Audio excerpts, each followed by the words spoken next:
Donc voilà, donc on va commencer notre petite soirée à deux. D'abord, on va commencer notre petite soirée à deux en espérant que tout ceci ne saute pas au branchement. Et on va rejoindre Esquisse Miniature.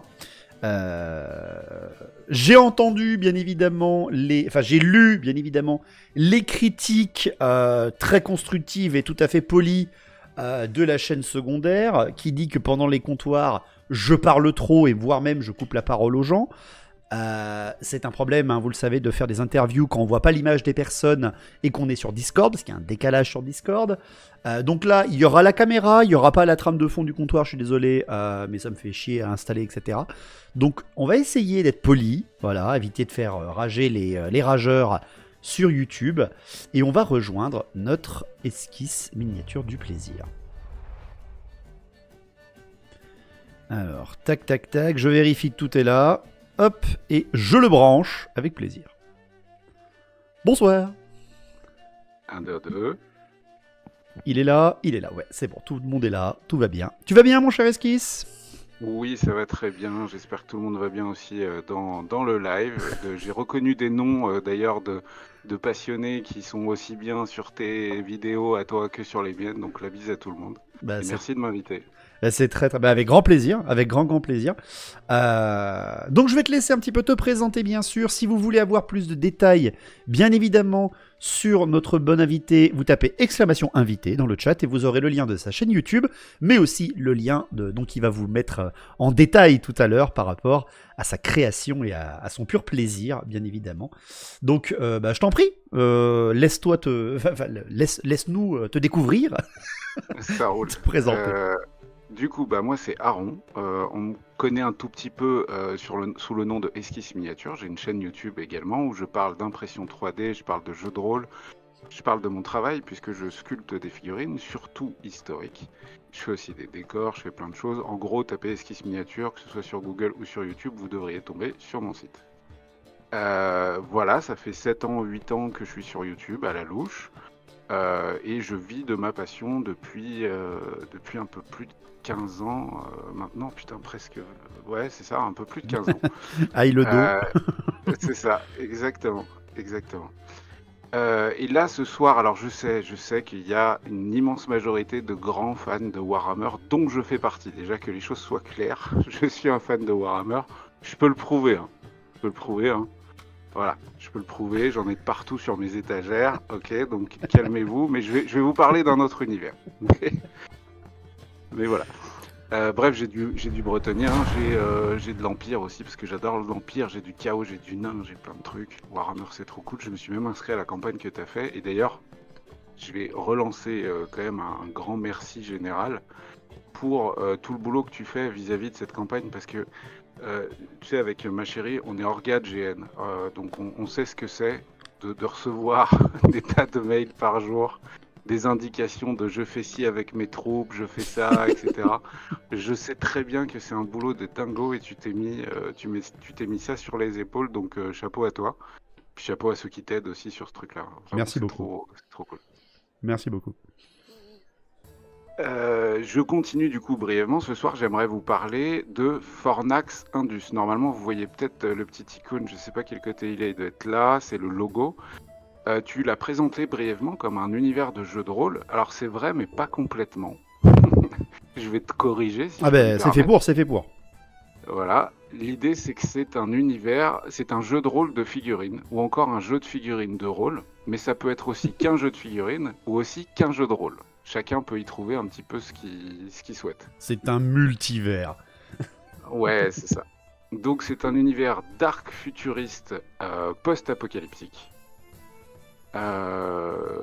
Qui s'appelle Fornax Indus, qui est le nom d'une planète. Cette planète, je vous la fais très courte, je vais pas vous raconter le lore pendant des plombes parce que je sais que vous êtes là pour Warhammer, donc pas de soucis. Alors, je précise aussi, je vais te corriger aussi, c'est pas vrai. Hein, vraiment, on a eu de tout. Donc, faut vraiment pas hésiter à nous détailler ce que tu as fait. Parce que le comptoir du Wargame, c'est vraiment pour tout le monde. C'est pas que pour Warhammer, c'est pour tous les passionnés de Pitou et de jeux de rôle. Donc, faut pas hésiter. Ok, bah c'est cool. Donc c'est un univers dark futuriste post-apocalyptique qui se déroule sur une planète qui s'appelle la planète de Fornax Indus. et qui avant était intégré dans l'Empire interstellaire. Il faut imaginer une humanité qui a réussi à coloniser quasiment sa galaxie et qui est devenue surpuissante. Elle n'a jamais rencontré d'extraterrestres et du coup elle a pu s'étendre comme ça au fil des millénaires qui passent. Et en fait, nous, on joue 200 ans après quelque chose de majeur. C'est qu'en gros, on va jouer sur Fornax Indus, sur cette planète, qui était une planète intégrée dans dans l'Empire interstellaire, et qui était très connue pour sa production de métaux, sous n'importe quelle forme, que ce soit des armes, des plaques de métal pour faire des vaisseaux. Bref, toute forme de métaux, c'est une planète usine. Et littéralement, elle est recouverte d'usines à 99%. Et il se trouve qu'il y a 200 ans, il y a eu une explosion magnétique qui l'a totalement isolé de l'Empire interstellaire. Dans la mesure où c'est une planète usine qui ne fait que vendre des métaux dans tout le reste de la galaxie, et niveau nourriture et eau, elle n'était pas du tout autonome. Donc c'est parti en sucette en fait, c'est parti en sucette Ouais, parce bien sûr. que les gens à l'intérieur sont pas tous morts au moment de l'explosion magnétique, et c'est devenu une espèce de guérilla entre différentes corporations, différentes usines, qui se sont mis sur la tronche pour récolter les ressources nécessaires à leur survie en fait.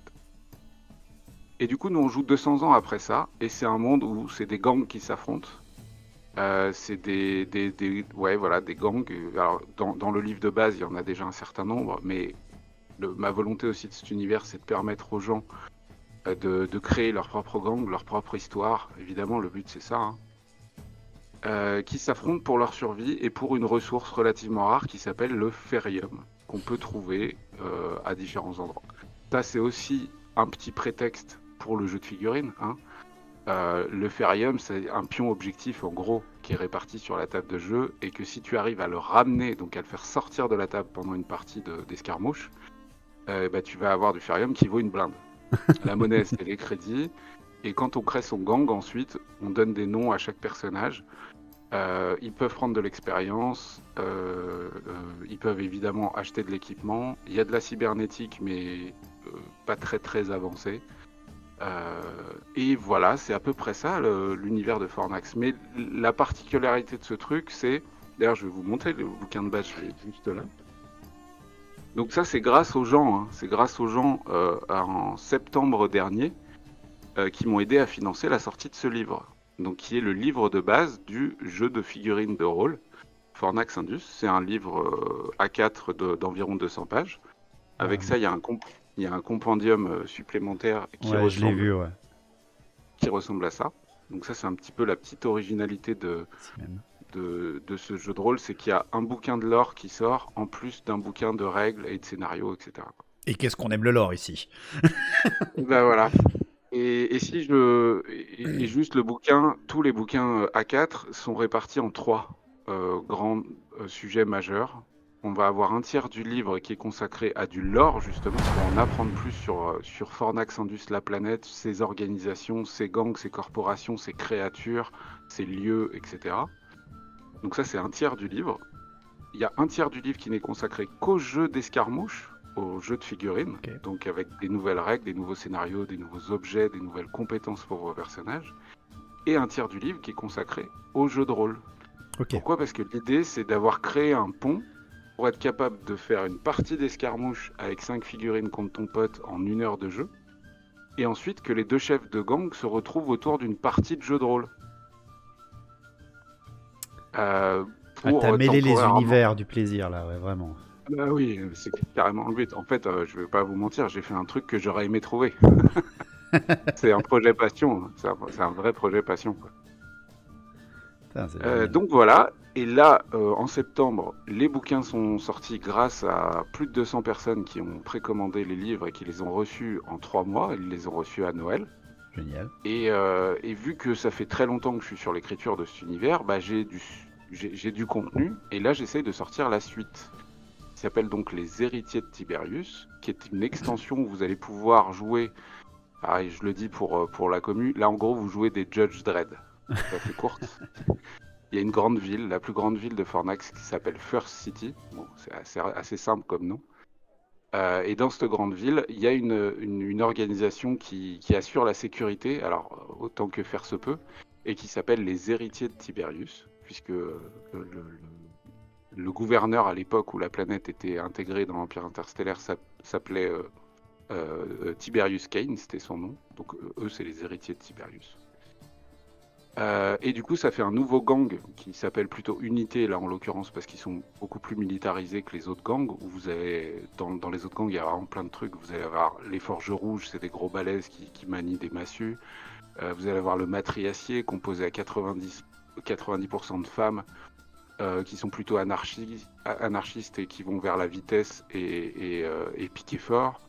Vous allez avoir les Forges Rouges, je l'ai déjà cité. Les Voyageurs du Vide, évidemment, qui eux aiment la technologie. Bref, pas mal de gangs comme ça différents. Et les héritiers de Tiberius, c'est un nouveau, avec des nouveaux scénarios, des nouveaux équipements, et puis une partie jeu de rôle aussi, avec des tas de scénars, etc. Et avec ce nouveau livre, et après j'ai quasi fini, après tu peux pas hésiter à me poser des questions. Ah bah on va le faire. Il y a un nouveau compendium, donc en fait les petits bouquins comme ça, c'est des livres poche, à la taille poche, que vous pouvez glisser dans votre sac en allant bosser pour lire dans le métro, ce genre de truc. C'est que du lore. Et c'est le guide de survie sur Fornax Indus. Donc là je me suis très clairement inspiré, en tout cas pour le titre évidemment, du guide de survie de Brooks, en territoire zombie. Je sais pas si certains du chat l'ont déjà lu. Mais c'est un bouquin qui se prend au sérieux en fait. Qui se prend au sérieux et qui explique comment survivre dans un monde de zombies. Moi ça m'a vraiment éclaté. Donc j'ai fait ça pour Fornax Indus. Et en plus de ça, il y a l'écran. D'ailleurs je vais switcher vite fait brièvement. Normalement, non, ça c'est le financement. Voilà. Ouais, voilà. Bon, faites pas trop attention, c'est une modeste table que je suis en train d'essayer de. Alors, de juste mettre en attends, place. ne bouge pas, je vais te mettre un peu plus grand, que le chat puisse voir en grand ce que tu nous proposes. Alors, c'est une caméra qui en filme une autre. Soyez indulgents le chat. C'est pour vous montrer le travail qu'on vous propose. Voilà. Donc, vous reconnaissez les figurines. Comme je disais, je parlais des 2 livres, mais je peux pas vous les montrer, les 2 nouveaux, puisqu'ils sont en cours de financement. Il y a le lien sur Ulule actuellement. Vous tapez Fornax Indux sur Ulule et vous trouverez. Donc ça, c'est l'écran. Hop, l'écran de maître de jeu pour ceux qui connaissent. Mais dans la mesure où c'est un jeu qui n'est pas que pour les rôlistes, mais aussi pour les passionnés de jeux de figurines, de l'autre côté de l'écran, je n'ai pas fait les habituels tableaux qu'il y a de partout, dans tous les sens derrière les écrans de mes jeux. J'ai fait une battle map qui va permettre de pouvoir, pendant une partie de jeu de rôle, si chaque joueur a le sien, en fait le jeu a son écran qui est juste là, et à côté de ça les joueurs peuvent poser le plateau de jeu devant l'écran pour pouvoir simuler des combats pendant une partie de jeu de rôle. Accessoirement, j'ai un jeu qui est en développement sur ce plateau-là, qui serait plus un jeu d'escarmouche qui joue aussi à petite échelle avec quelques figurines. Et puis après, pour le plaisir, je vous ai quand même montré quelques décors. D'ailleurs, pour ceux qui suivent un peu ma chaîne YouTube, ce fichier 3D là, il est gratuit par exemple. Donc tout est imprimé en 3D, ça a été peint assez rapidement. Mais en gros, vous avez des décors avec des petits meubles. Donc là, on a un lit un peu futuriste, on a des bureaux, on a plein de choses. On a les rochers de l'Oxydésert, on a cette grande tour également. Dans Fornax, on a aussi des véhicules, mais je vais pas vous monopoliser des heures là-dessus, mais tout ça pour vous dire que je suis un fan de jeux de rôle, je suis un fan de jeux de figurines, et en plus je sais sculpter des figurines. C'est pratique. Donc fatalement, j'ai associé en fait vraiment tout ce qui me plaisait dans cet univers, et j'espère que les gens seront assez curieux pour découvrir un nouvel univers SF, parce qu'on va pas se mentir, il y a des mastodontes autour qui produisent des trucs de dingo. Le lore par exemple de 40K, il est oufissime et c'est extraordinaire, mais je vous mens pas, c'est très difficile d'apparaître comme ça avec un nouvel univers, alors qu'il y a déjà des Star Wars en place, alors qu'il y a déjà du 40K, du Mad Max, du Dune, des grosses licences, du Dune exactement. Évidemment. C'est très difficile, mais je lâche pas l'affaire parce que c'est vraiment un projet passion. C'est vraiment un projet passion. Donc voilà à peu près ce que c'est que Fornax. Et puis après, dernier petit détail, pour ceux qui me suivent aussi régulièrement sur ma chaîne YouTube, il y a des vidéos sur le sujet. Mais au-delà de ça, tous les mois, je fais un pack de fichiers 3D. Pour 8 €, les gens reçoivent de 50 à 60 modèles 3D, avec beaucoup d'historique pour les joueurs de Bolt Action, par exemple, ou pour les joueurs de pillage de notre copain Noodle. Noodle, bien sûr. On lui fait coucou. Et dans ce pack, il y aura du Fornax aussi, en fichier 3D. C'est une certitude. Super. C'est une certitude. Ah, Donc voilà, tu j'ai gâtes, beaucoup hein. parlé. J'ai beaucoup parlé. Alors, Mais ce qui est sûr, c'est que voilà, n'hésitez pas à le partager autour de vous, ce projet, parce que j'ai pas le budget du tout d'une grosse structure pour envoyer du 500 balles de Google Ads à droite et 500 balles à gauche, c'est juste pas possible. Donc en fait, il faut que ça circule auprès des passionnés, et puis là, là c'est the place to be, tu vois. ben, tant mieux qu'on puisse t'aider d'une petite manière, à notre petite manière à partager ton travail. Donc exclamation invité dans le chat pour avoir à la fois les news, bien évidemment de Esquisse pour sa chaîne YouTube, mais aussi le lien que je suis en train de vous montrer à l'instant sur la nouvelle campagne Ulule pour les héritiers de Tiberius pour Fornax. Alors moi j'ai plein de questions. Voilà, j'ai plein de questions. Vas-y, balance.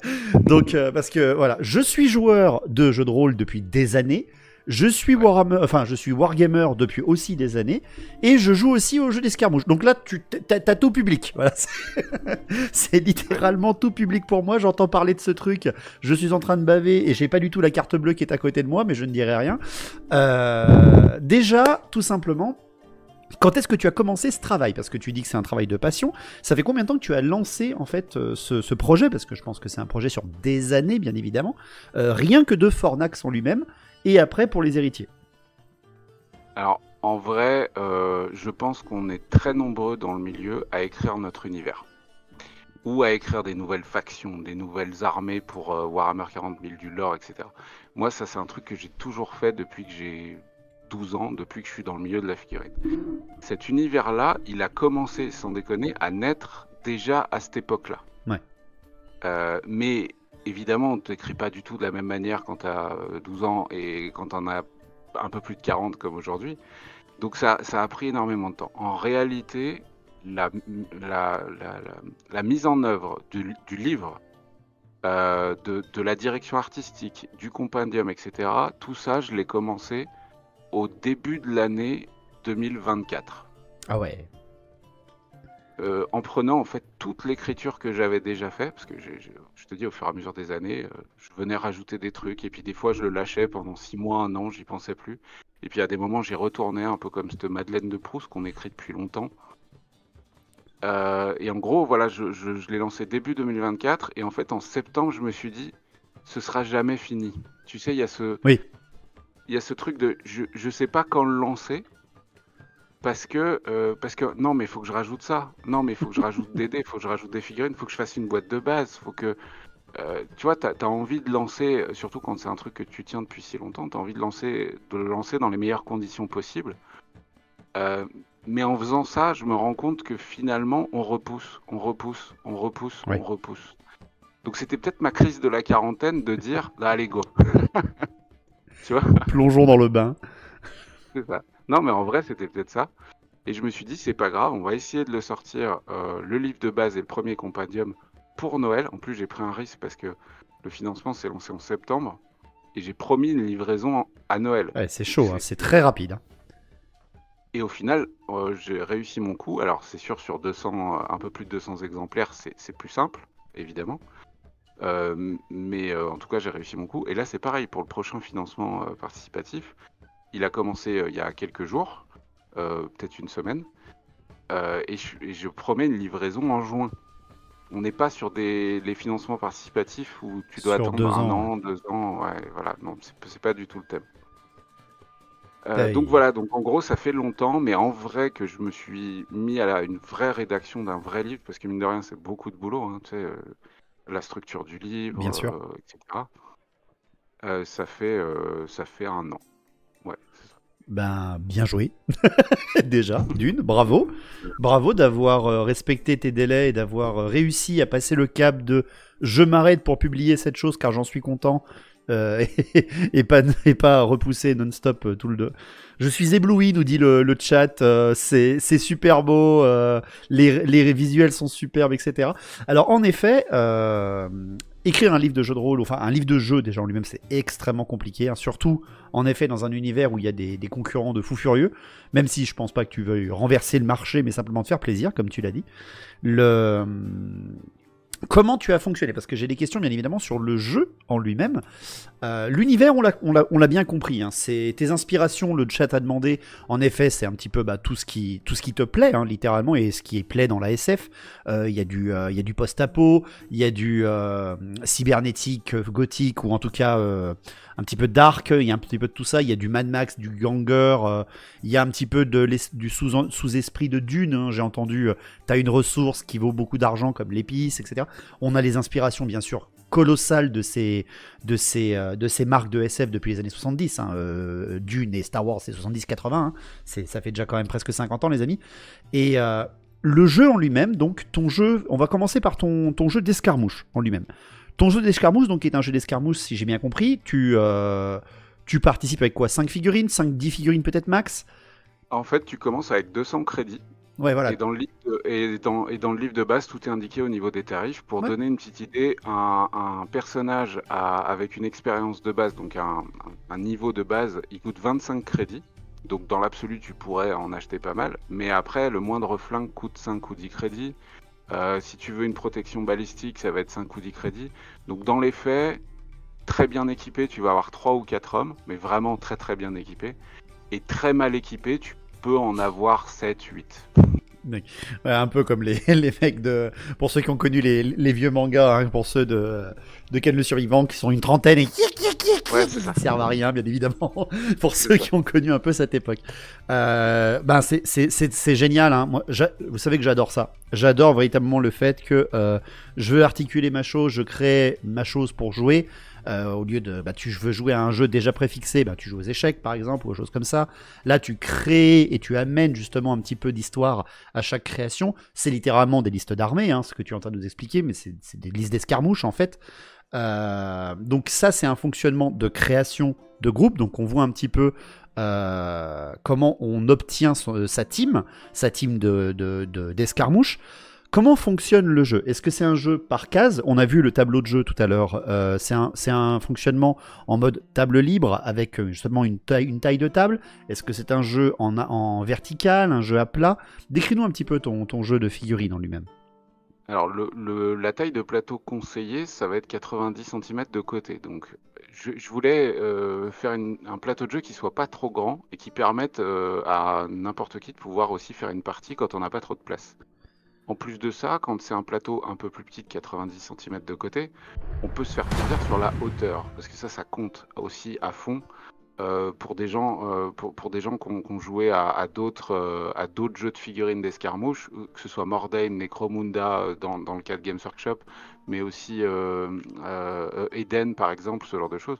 Dès qu'on met de la hauteur, ça devient quand même vachement plus cool, et puis on s'amuse à regarder les lignes de vue et tout le bordel, tu vois. Puis il y a le plaisir de la table aussi. Et il y a le plaisir du craft, exactement, faire de la récup. D'ailleurs, avec mes enfants, on a fait une table de jeu de 90 par 90, tu vois, avec des cartons, avec des morceaux de cagette, des tas de trucs, enfin bref. Donc il y avait cet objectif-là. Et mon deuxième objectif, c'était que les parties durent pas trop longtemps. Bien sûr. L'avantage sur du 90 cm de côté, c'est qu'on est tout le temps à portée de tir. Contrairement à d'autres jeux de figurines, sur Fornax, toutes les armes de tir n'ont pas de limite de portée maximum. À partir du moment où ta figurine est sur la table, elle peut tirer sur une cible qu'elle voit. Okay. Par contre, elles ont des portées efficaces. Et dans la portée efficace, tu n'auras aucun malus et tu vas pouvoir toucher au niveau d'expérience de ton personnage. Alors que dès que tu es au-delà, tu vas toucher sur du 6. Donc il y a moyen carrément de toucher quand tu es à l'opposé en diagonale. Si le mec court en ligne de vue complètement dégagée, il n'est pas derrière des trucs, tu peux le toucher sur du 6. Tu peux le flinguer. Exactement. Donc non, il n'y a pas de case, ça se joue au pouce. Donc un mouvement standard, c'est de 6 pouces. Donc sur une table de 90, on est très vite au contact. Donc il faut des tables de jeu chargées en décor. Donc il faut se faire plaisir à fabriquer des trucs avec des boîtes d'œufs, à fabriquer des trucs avec des boîtes de conserve qu'on transforme en citernes. On l'a tous fait. Évidemment. voilà, en rajoutant des morceaux de paille pour faire des antennes, etc. Très bien. Et ça, c'est voilà, ça c'est le plateau de jeu 90 par 90. Et je suis en train de faire une grande table pour faire des démos sur des conventions auxquelles j'aimerais bien accéder prochainement, quoi. Très très bien.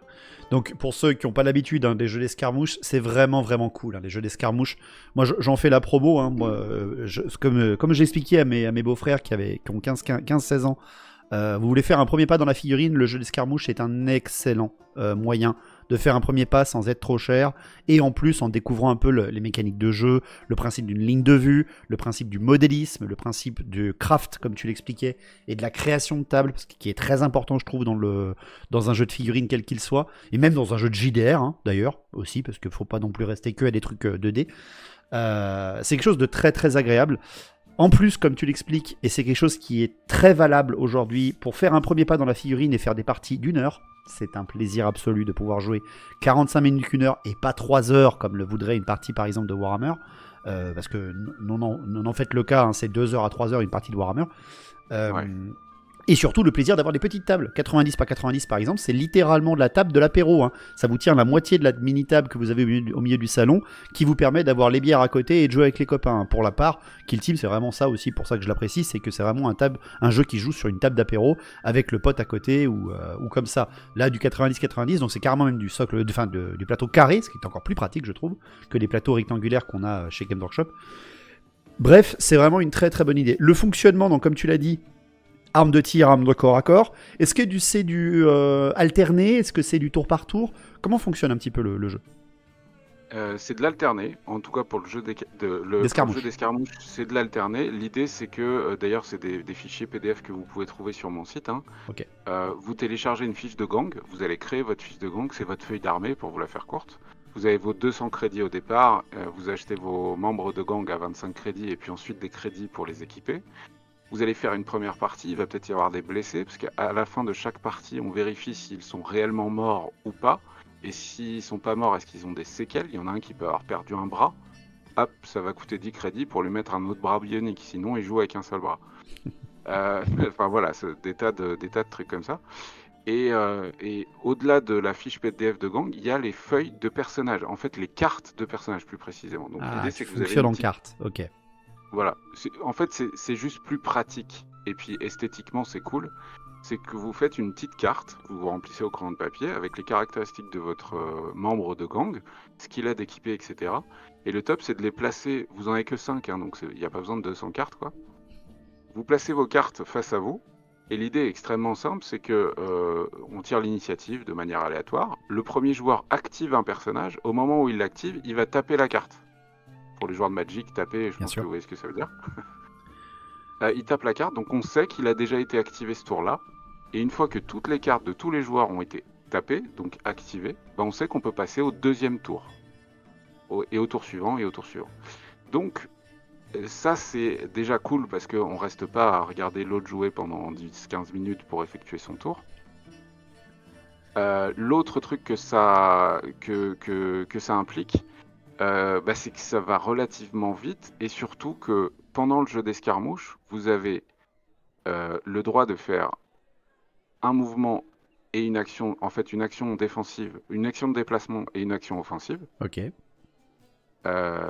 Vous pouvez très bien les faire dans l'ordre que vous voulez au moment de votre activation. Vous avez le droit de tirer et bouger.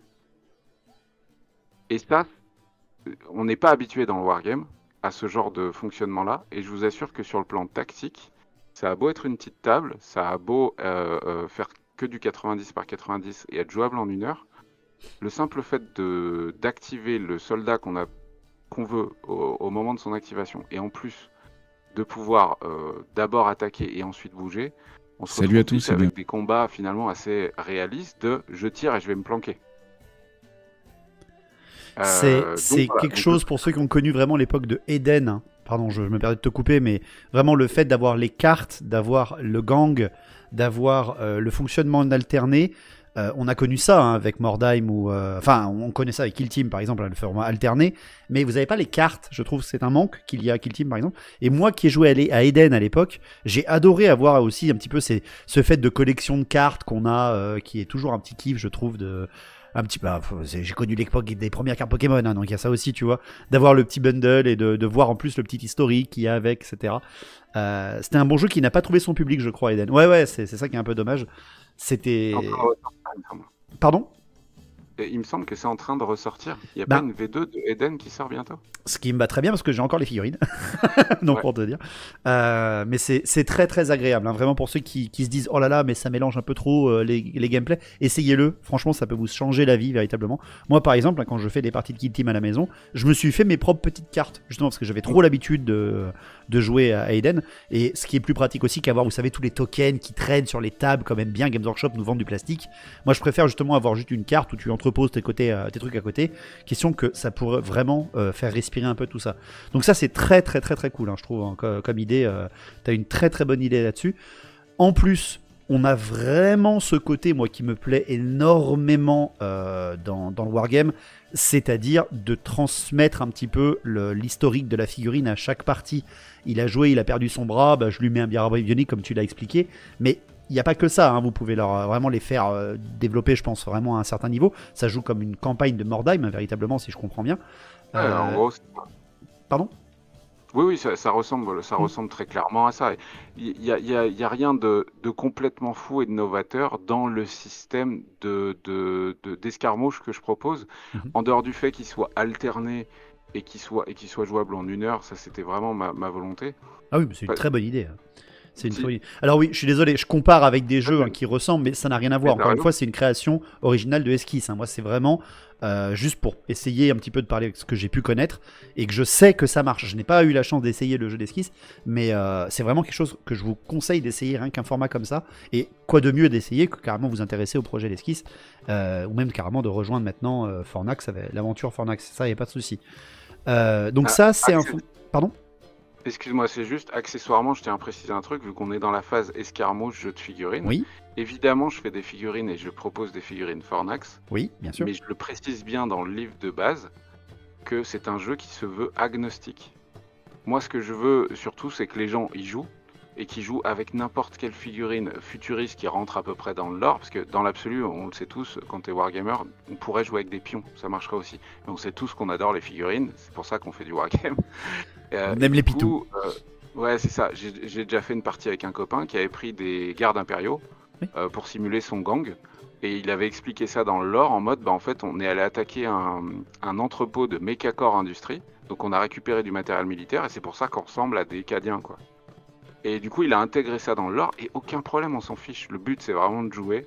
Donc en plus, si vous avez du stock de figues SF, jackpot, quoi. Ben c'est ça. Ça fonctionne avec. Il y a une taille de socle réglementaire pour ton jeu, par exemple? En vrai, tant que c'est équivalent dans les deux équipes, ça n'a pas tant d'importance que ça. Mais pour le moment, je suis parti sur des socles de 25 mm ronds de côté quand on joue à l'échelle Warhammer, quoi. Ouais, Donc ok. des socles de Cadiens, même si ils n'ont pas changé il n'y a pas longtemps. Là, les socles Si, de avec 40. les primaris et tout, ils ont dû augmenter pour ce qui est du Space Marine, mais je Ouais. pense pas que le Cadien ait beaucoup augmenté en termes de socle, mais les aficionados vont nous le dire dans le chat. Ouais, je pense. Pareil, c'est une échelle 28-32 mm. Ouais, absolument. Plus 32 que 28. Ok, bah ce qui est Plus, encore mieux avec. game. Voilà, vous êtes vraiment ouvert à plein de produits comme ça, vous avez vraiment ce qu'il faut. Et c'est pour ça aussi, je suppose, que tu offres des choses pour imprimer, mais ce que tu as fourni en termes de matériel pur et dur, et qu'il n'y a que Esquisse qui peut vous le fournir, c'est les règles, c'est comment jouer à cet univers, et l'histoire de cet univers.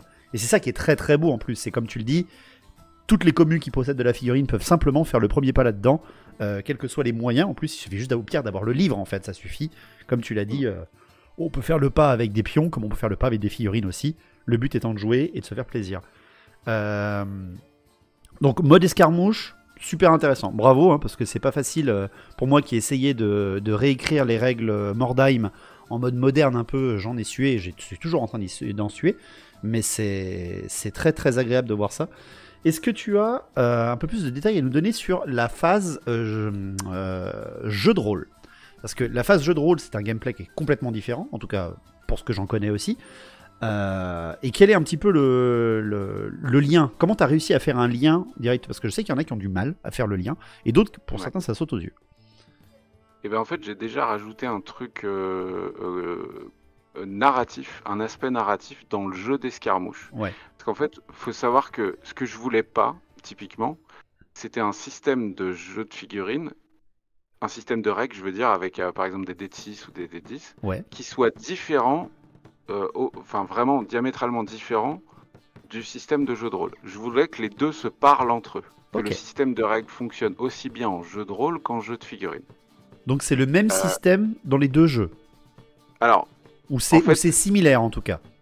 j'ai pris le système. Je suis parti du jeu de figurines parce que je suis wargamer Ok. à 100%. Je suis parti du jeu de figurines et pour donner une idée un peu plus concrète, le niveau d'expérience d'un personnage, c'est le chiffre à atteindre sur son dé de 6 pour réussir une action. Ok. Donc si tu es à 4 en expérience, tu jettes un dé, si tu fais 4 ou plus, tu as réussi. Donc si tu as 6 en expérience, tu es plutôt mauvais. Et si tu as 2, tu es un tueur. Ok. Parce que tu réussis tes actions sur du 2 ou plus. Et la différence avec le jeu de rôle, c'est que ton score d'expérience, donc admettons que tu sois à 4, ce n'est plus un chiffre à atteindre sur ton dé, mais un nombre de dés que tu lances. Ok. Et du coup, la seule différence, c'est que sur le jeu de figurines, on doit faire des gros scores, puisqu'il faut faire des 6 pour toucher. Sur le jeu de rôle, il faut faire des petits scores. Pourquoi? Parce que tu vas additionner le total de tes dés de 6. Si tu as 4 d'expérience sur le jeu de figurines, tu veux réussir une action, 4 plus, tu as réussi. Ok. Tu passes sur le jeu de rôle, tu as 4 dés de 6, le niveau de difficulté de base il est à 12, il faut que l'ensemble de tes 4 dés Fasse que fasse 12. moins de 12. Ouais, moins de 12 ou 12 égales ou moins. ou 12 Ouais, égales. 12 égales. Ok. Mais après c'est du jeu de rôle, donc en fait le jeu il affine aussi les Bien difficultés en fonction de l'action, tu vois. Évidemment. Et ce qui fait que tu te sers de la même caractéristique du jeu de figurines en pouvant la transposer sans trop de problème au jeu de rôle. Et du coup tu peux passer de l'un à l'autre sans problème majeur. Très intéressant. Et je réponds juste à ta question sur l'aspect narratif.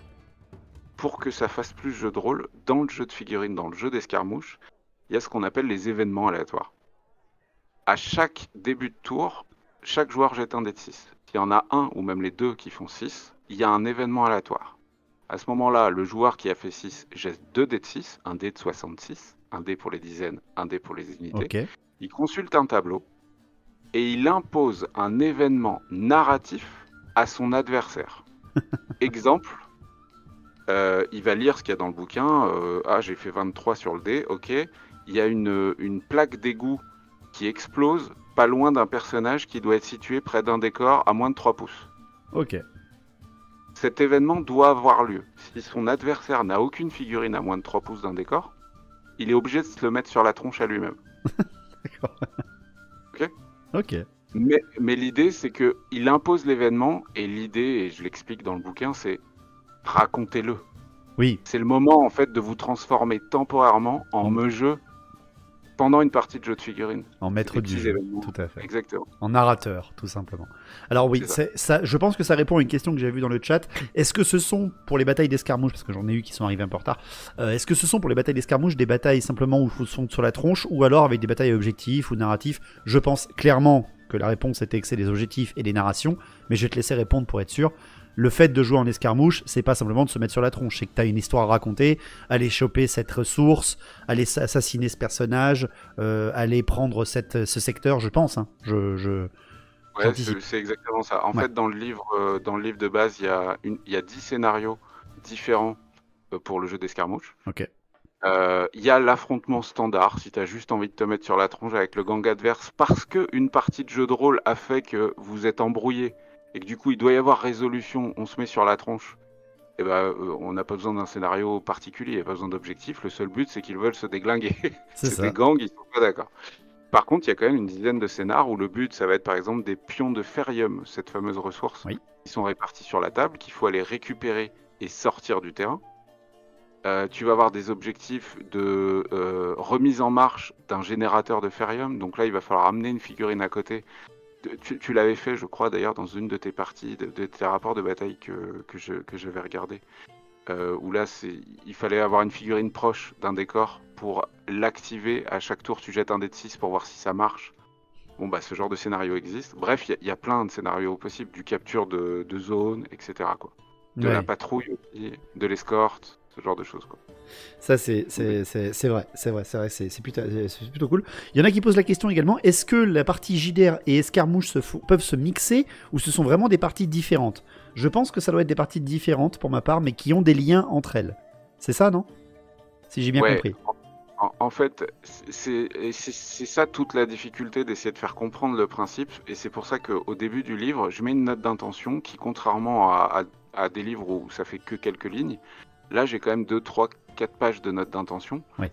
où j'explique que le but c'est aussi de se servir de ce livre comme une boîte à outils, et d'utiliser les outils qui nous plaisent, parce que on va pas se mentir, toutes les bandes de potes, elles jouent différemment à un jeu.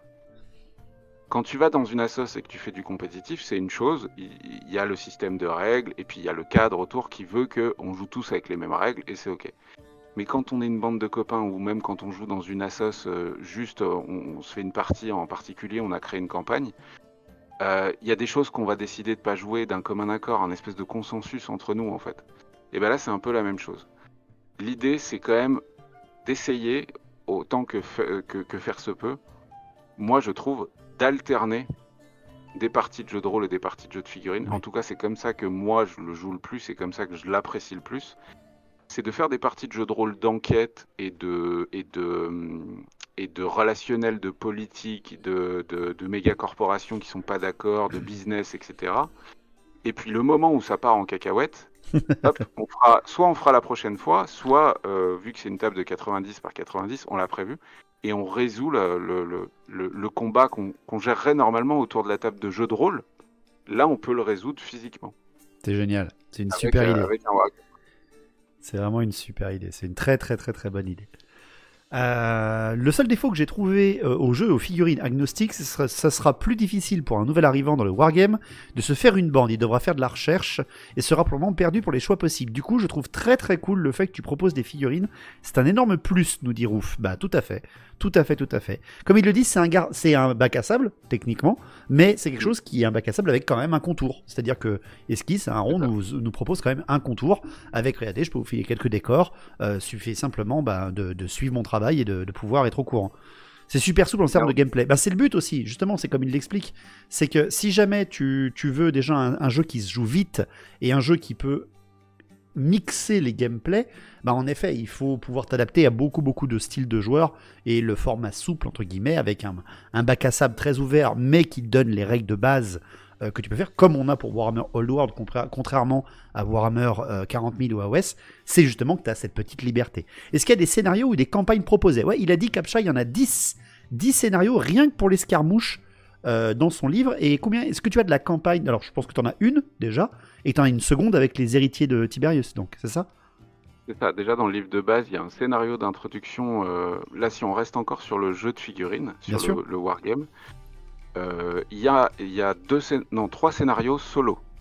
Ok. Où l'idée, c'est d'apprendre les règles, en fait. Vous allez simplement apprendre les règles, où le but, ça va être de créer votre gang, avec vos 200 crédits habituels, de mettre en place une petite table où vous aurez besoin juste de tourelles de défense ou de robots patrouilleurs. Et il y a un hangar, et il faut aller faire un casse dans le hangar. Les figurines de PNJ ont une routine, donc en gros, entre chacune des activations de vos figurines, la tourelle, elle va changer de 90 degrés. Elles ont un pattern, comme dans les jeux vidéo. Exactement. Et ça, le but, c'est de pouvoir les jouer seuls pour comprendre les règles. Et ensuite, il y a les 10 scénarios. Et après, par contre, en jeu de rôle, il y a une mini-campagne de 3 scénarios. Et puis un autre scénario pour du jeu de rôle à 2. Exclusivement à 2. C'est-à-dire une partie de jeu de rôle où il y a un jeu et un joueur. Parce que c'est pareil, je trouve que c'est pas assez répandu. Et pourtant, c'est extraordinaire. Oui, complètement.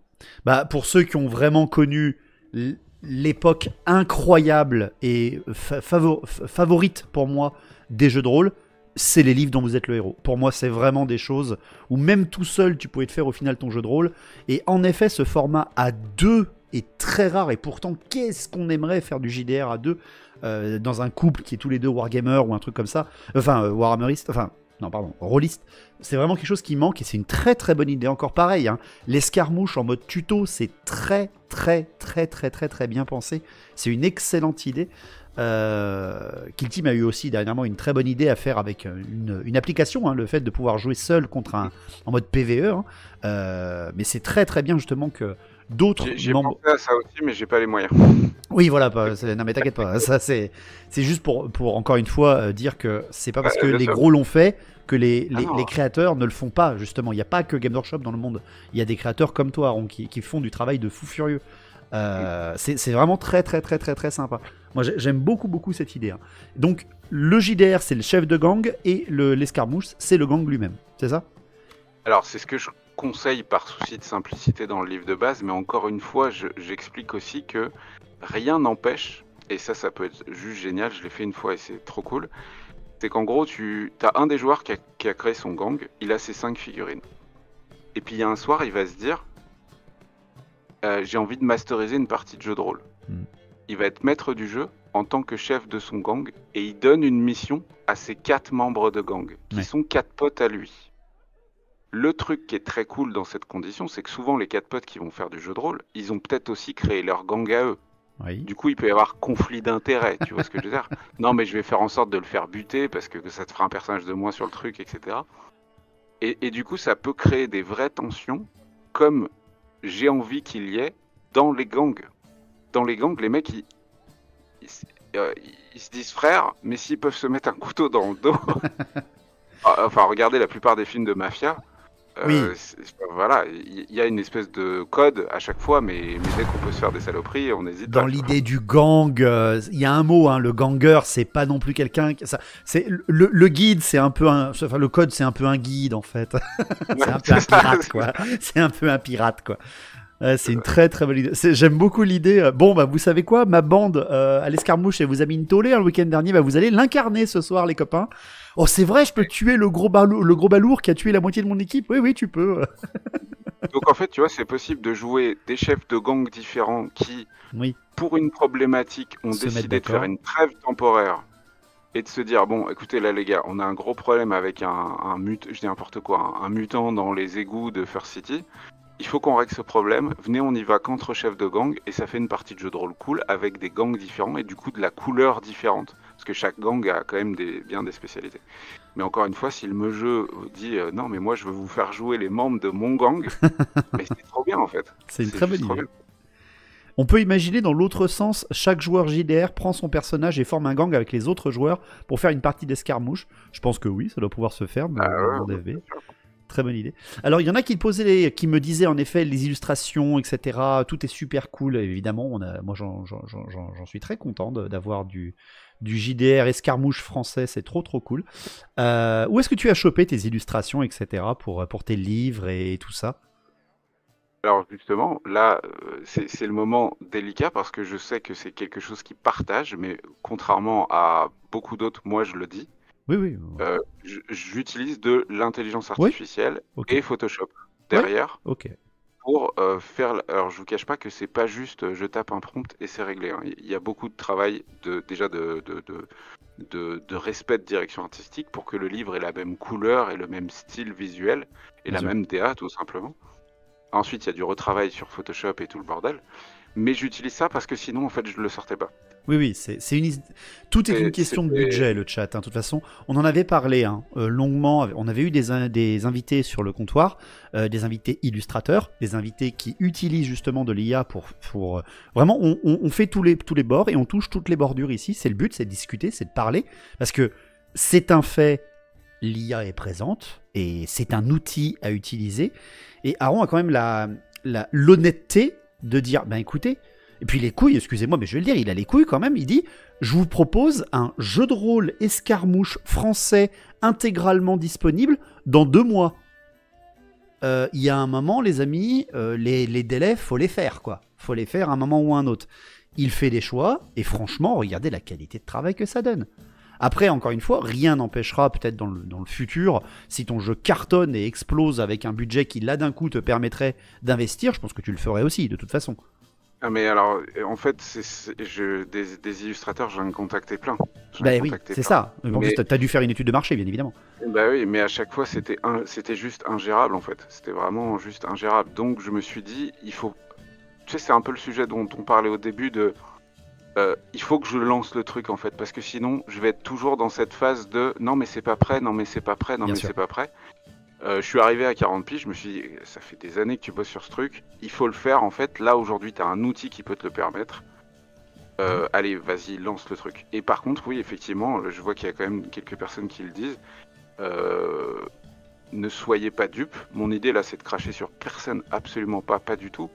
Mais ne soyez pas dupes, aujourd'hui l'IA, elle est utilisée dans 90% des Ah oui, projets Kickstarter, Ulule, Game on bien sûr. Tabletop ou autre que vous utilisez.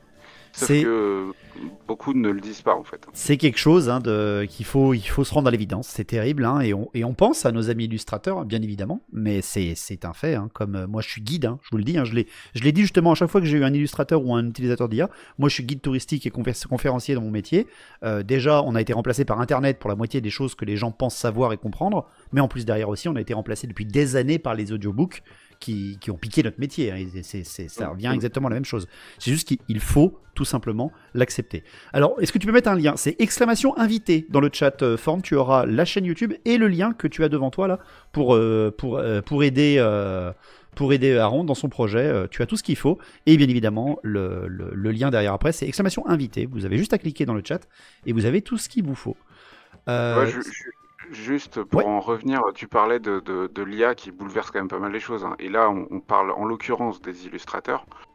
Euh, Moi, typiquement, je suis dans le cadre, je vais très bientôt être dans le cadre des illustrateurs. Aujourd'hui, actuellement, je vis de la conception 3D. oui. Je sculpte des modèles 3D, des figurines, des décors, etc.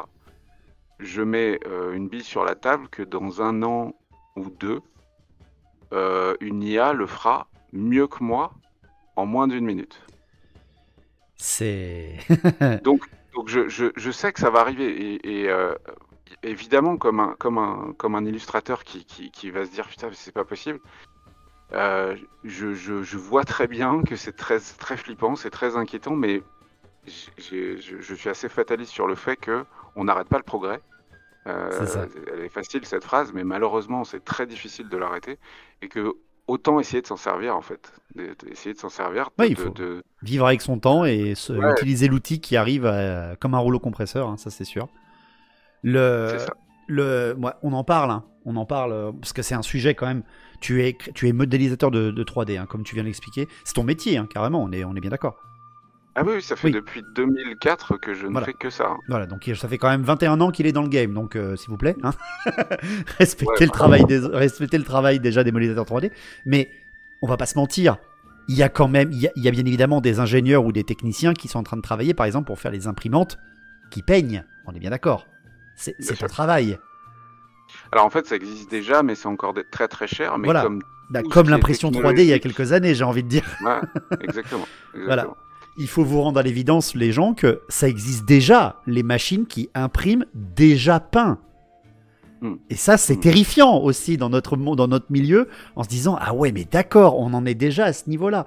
Donc c'est quelque chose qu'il faut juste accepter et quoi qu'on arrive à en faire, ça va arriver, quoi qu'il arrive, parce que c'est déjà là, quoi qu'il arrive. Donc En vraiment, en fait, effet, là, tu vois, je vois les illus et tout. Ta DA, t'as dû te casser les couilles quand même pour la faire, par exemple. Parce que moi, j'utilise ah oui, l'IA, oui, mais à un niveau totalement amateur, hein, pour mes soirées de Gotrek et Félix ou des trucs comme ça. Mais on voit que ta DA est excellente. Elle est vraiment. euh, Je sais pas si vous utilisez beaucoup l'IA, hein, le chat, mais moi je m'amuse hein, parfois avec des trucs comme ça, mais même si j'en suis pas ultra friand, je m'amuse avec, comme tout bon, comme tout bon rôliste. Avoir les mêmes trames de dessin et de, on va dire, de gamme de couleurs et de gamme de physique sur une IA, c'est compliqué. Hein. C'est compliqué parce qu'elle est un peu teuteux, l'IA, quand elle veut. Hein. Elle part très hmm. vite, très loin.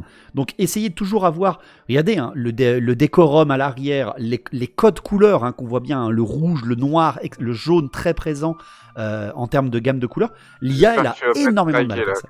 Pardon? L'image de fond. Non, il y a une image au fond, l'image qui tourne là derrière, Oui? c'est des nanas qui n'ont pas de soutien-gorge. J'espère que ça ne te posera aucun problème. Ah, j'ai pas vu. C'est pas grave. Mais je suis trop petit pour Twitch, il s'intéresse pas à moi. Non, ça va. C'est le dernier qui sort, Dungeon Laser, décor prépeint. Ouais, voilà, bah, c'est ça. Hein. Oui, c'est ça, c'est C'est ça. pas déjà peint, Mais c'est multicouleur. Oui, oui, non, mais Bifrost, c'est qu'un premier pas. C'est qu'un premier pas justement là-dessus. Tous les jours au non, travail, non, perso, ouais, c'est ça. c'est une certitude que oui, très bientôt, on va avoir des imprimantes 3D couleurs. Et d'ailleurs, nous, les concepteurs 3D, les sculpteurs 3D, on travaille déjà sur des versions colorisées de nos modèles Ouais, pour être prêt le jour où Monsieur Tout-le-Monde peut s'acheter une imprimante couleur. c'est ça. Parce qu'il faut toujours le plan, en fait. Il faut Bah, c'est toujours ça, non pas oui. le blueprint, le STL, le fichier. En l'occurrence, ce ne sera pas du STL parce que le STL ne peut pas gérer la couleur. Mais enfin, les sculpteurs sont déjà sur le fait de préparer leurs fichiers en couleur, parce qu'on sait que c'est dans les tuyaux et que ça arrive. Bien sûr. Et qu'est-ce que tu en penses un peu? Parce que c'est quand même ton milieu. Est-ce que, parce que tout le monde le dit, hein, oh là là, Games Workshop, leurs prix sont trop chers, les figurines c'est trop cher, faites de l'impression 3D, il y a plein de choix, c'est cool. Toi qui en produis, qui est littéralement quelqu'un qui produit le fichier Blueprint pour que celui qui a la machine puisse l'imprimer.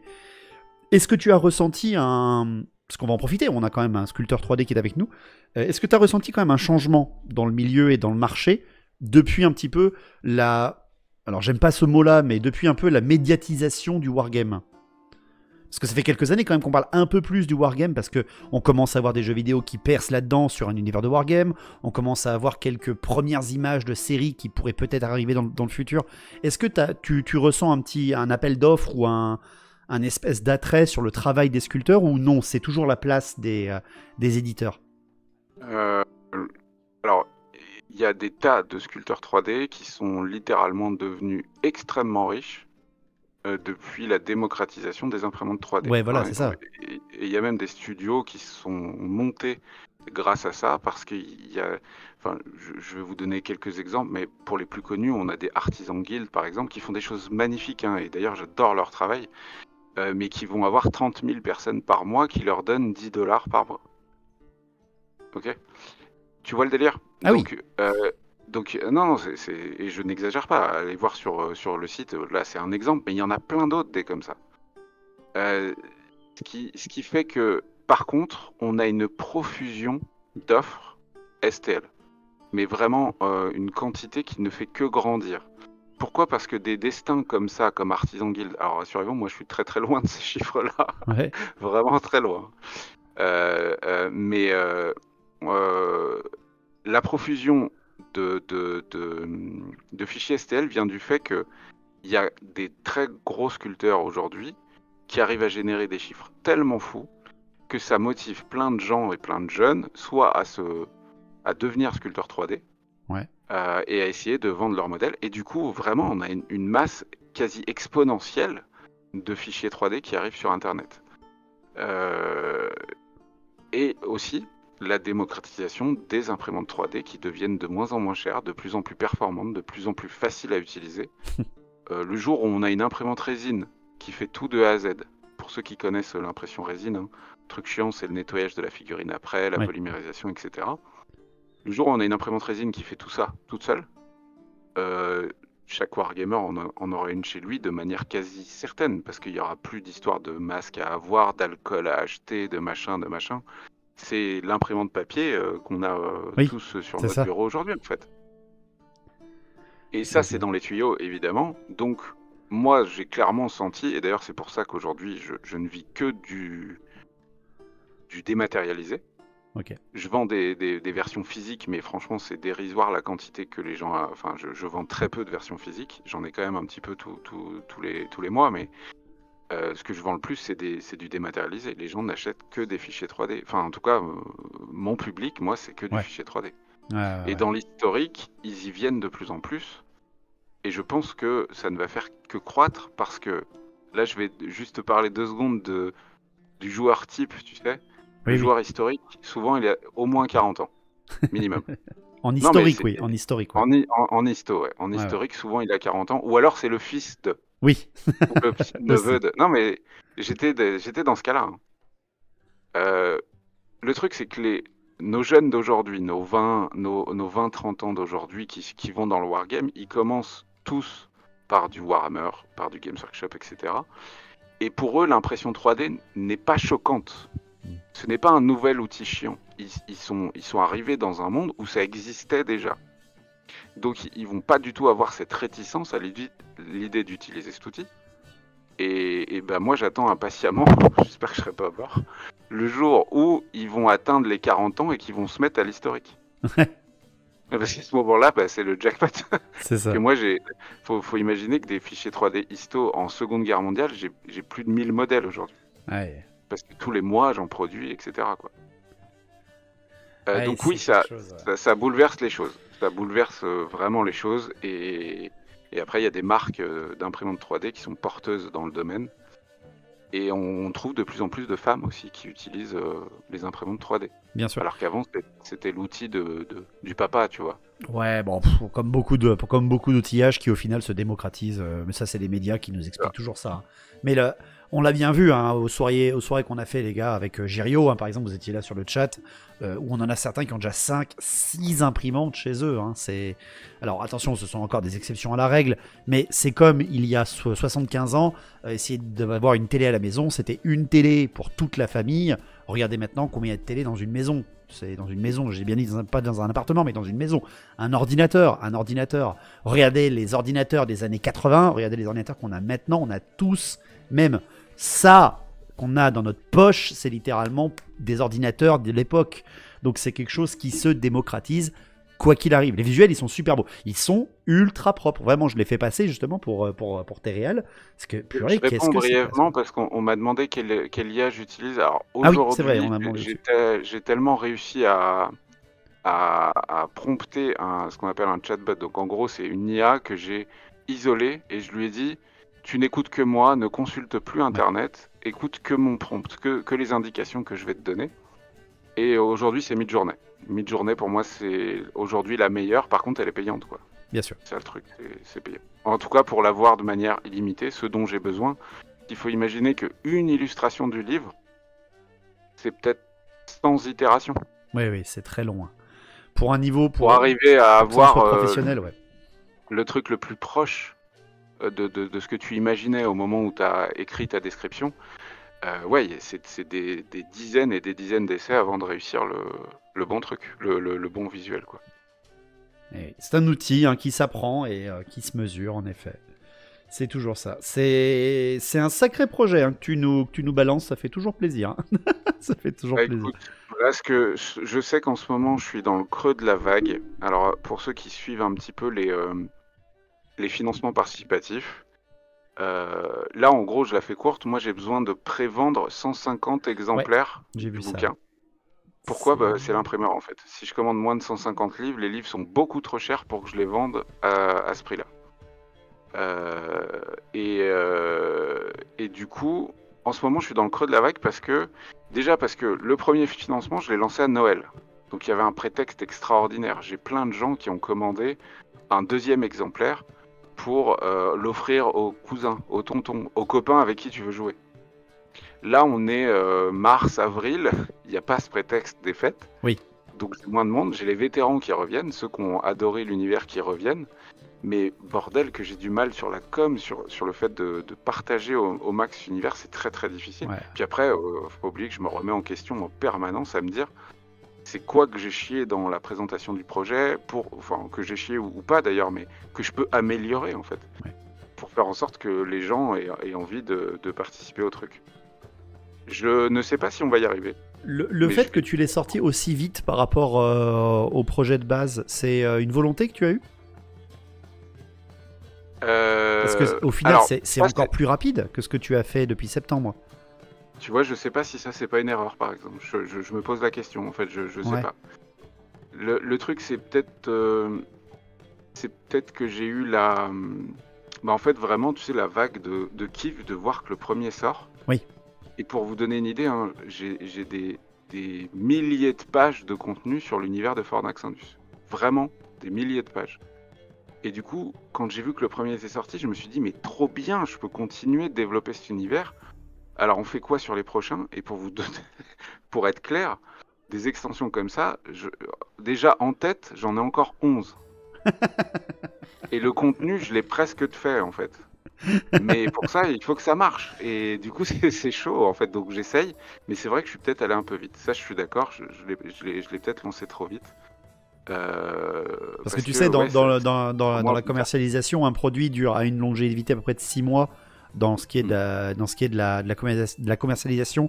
Ça, c'est ce qu'on apprend un petit peu en commerce ou en com, avec le principe qu'on connaît tous de l'offre et de la demande. Les offres qui fonctionnent bien et qui ont une demande assez forte sont d'une valeur de 5 à 6 mois. Là, c'est ce que tu as respecté techniquement parce que c'est de Noël jusqu'à juin, donc techniquement ça fonctionne. Mais vu que c'est un participatif, au final, on a que 2 mois de décalage entre l'arrivée du livre en Noël et le lancement. Je pense que tu as lancé il y a quelques semaines à peine. Donc c'est ça. Ouais, franchement, moi j'espère clairement pour toi que tu pourras sortir ta première extension. Donc vous n'hésitez pas, encore une fois, exclamation invité dans le chat pour pouvoir aller sur le point de vue du Lul. Si on participe à ton projet d'extension, est-ce qu'on a le livre de base avec? Et ben en fait, c'est selon le carcan. Ouais, je vais le montrer en toute transparence. Le pledge que j'ai mis en avant, c'est vrai qu'il faudrait peut-être que je le change. C'est les 2 nouvelles extensions et l'écran pour 60 €. C'est ça, c'est ce qu'on a là ici. Pour ceux qui ont déjà participé au premier. Ouais, ok. Par contre, pour ceux qui veulent se lancer dans l'histoire complète, déjà vous pouvez prendre la version PDF qui compte comme une contribution. Qui est ici. Et pour 35 €, vous avez les 4 bouquins. D'accord. Et sinon, vous avez livre l'intégrale où là vous recevez les 2 gros livres, donc le livre de base plus les héritiers d'Hyperius, les 2 compendiums, l'écran de maître de jeu et les PDF. Pour 108 €. 108. Je pouvais pas faire moins cher. Alors, écoute. Alors, pour ma part, qui fait beaucoup de jeux de rôle, avoir un livre de campagne. N'oubliez pas en plus que c'est pas que du jeu de rôle, c'est aussi un jeu d'escarmouche. 35 balles pour avoir 2 jeux en entier en mode PDF. Déjà, la commu, là, pour moi, il n'y a même pas de négociation à avoir. C'est un tarif donné. Et en plus, pour avoir 4 bouquins plus un écran de jeu et les PDF que tu files avec, pour une centaine de balles, non, c'est le tarif que vous avez. Hein. Vous aurez pas, ça fait 25 balles le livre. Il n'y a pas beaucoup de livres qui coûtent 25 € aujourd'hui. Franchement, oui, c'est gratuit. Là, d'avoir 4 bouquins pour 35 balles, c'est gratuit, les amis. Hein. Non, faut vraiment pas se faire... C'est une somme, mais ce qui est proposé, c'est pas si cher. C'est ça, attention, tout est un investissement et une somme aujourd'hui. Attention, je ne dénigre pas que 100 balles, c'est pas tout le monde qui peut les sortir par mois, on est bien d'accord. Après, on est dans le milieu du wargame, nous, donc excusez-moi, mais 100 balles par mois, c'est malheureusement, un investissement qu'on est prêt à faire selon une seule figurine même. Alors, avoir un jeu entier qui permet d'utiliser n'importe quelle figurine, techniquement, c'est quand même un truc de fou furieux. Est-ce que les livraisons se font en Suisse? Je sais que les frais de port sont élevés. Question pour mon cher Aaron. Absolument, les livraisons, j'en ai d'ailleurs des premiers exemplaires, j'en ai livré en Suisse, j'en ai livré en Belgique, il y en a même un qui est parti au Mexique. Génial. Tu vois, donc oui, c'est juste les frais de livraison sont différents parce que c'est super cher. Oui, c'est ce que nous dit Rouf. Ouais. C'est plutôt accessible, je trouve, c'est super honnête, mais carrément. Hein. Tu te lances à Old World, 108 €, ça représente rien. Exactement, 108 €, au final, t'as même pas la moitié d'une armée. Hein. Enfin si, avec le partenaire Forge 3D, tu as une armée à 1000 points à 100 balles. Voilà, s'il vous plaît. Hein. on s'est fait chier à essayer de vous faire ça avec Forge 3D pour vous proposer des boîtes de départ. Donc, s'il vous plaît, on peut le faire. Mais c'est quelque chose qui est incroyable. Et vraiment, c'est quelque chose aussi que les gens ont un peu de mal à comprendre, mais un jeu de rôle et un jeu d'escarmouche, ça a une rejouabilité de fou furieux, les amis. Autant vous achetez une armée, vous êtes restreint à une armée et à un type de règles et à un jeu en plus. Là, c'est quelque chose qui est rejouable, qui a une rejouabilité de fou, qui est en plus quelque chose qui est changeant. Encore une fois, je le dis, pour ceux que ça peut faire un peu peur, mais qui veulent faire un premier pas dedans. Alors certes, 108 €, ça peut faire peur pour quelqu'un qui veut se lancer dans une entreprise. Attention, je ne veux pas essayer de faire la promo du moins cher chez toi, Aaron, mais le 35 balles en PDF pour avoir 4 livres, regardez même les fichiers d'audiobook ou les fichiers que vous avez à acheter dans des applications, c'est vraiment pas cher. Hein. C'est vraiment très très bien. Moi, je pense que ce soir, celle-là, je la prends, moi. Il y a quelqu'un dans le chat qui dit, en fait, le gars, il fait 0 marge, quasiment. En fait, je vais être honnête. Si j'arrive à 150 exemplaires, je vais gagner un peu de sous, mais très clairement, c'est vraiment pas grand-chose au vu de la quantité de travail que c'est.